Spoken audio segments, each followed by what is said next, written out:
Saatnya kami hadirkan informasi jelang Pilkada Serentak tahun 2018.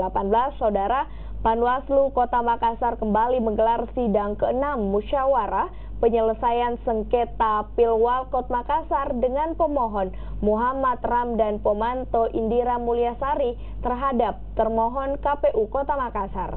Sidang kali ini mendengarkan kesimpulan dari kedua belah pihak. Sidang ke-6 ini, sengketa Pilkada Makassar seharusnya mendengarkan kesimpulan. Namun, kesimpulan kedua belah pihak tidak dibacakan dan hanya langsung diserahkan kepada pimpinan sidang. Sementara itu, menurut kuasa hukum Dhani Indira telah membuat kesimpulan dari sidang ini, salah satunya pasangan Dhani Indira memiliki legal standing atau kekuatan hukum.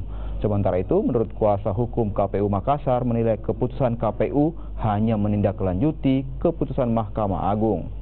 Menurut rencana, putusan sidang sengketa Pilkada Makassar akan dilaksanakan Sabtu 12 Mei 2018.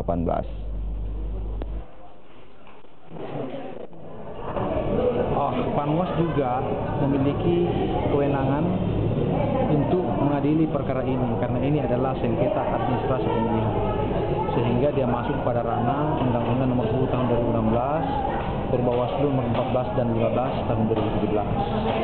Kami optimis bahwa kalau melihat keterangan ahli, hampir semua ahli sependapat menyatakan bahwa ya kita pihak dirugikan, memiliki legal standing dan punya kewenangan untuk itu, dan menyatakan bahwa terkait dengan masalah sengketa administrasi itu adalah kewenangan Panwas untuk menyelesaikan permasalahan.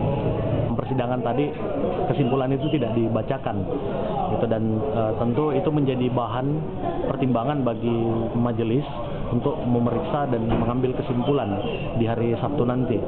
Jadi dalam persidangan tadi majelis juga sudah menentukan hari Sabtu itu sudah masuk ke agenda putusan seperti itu.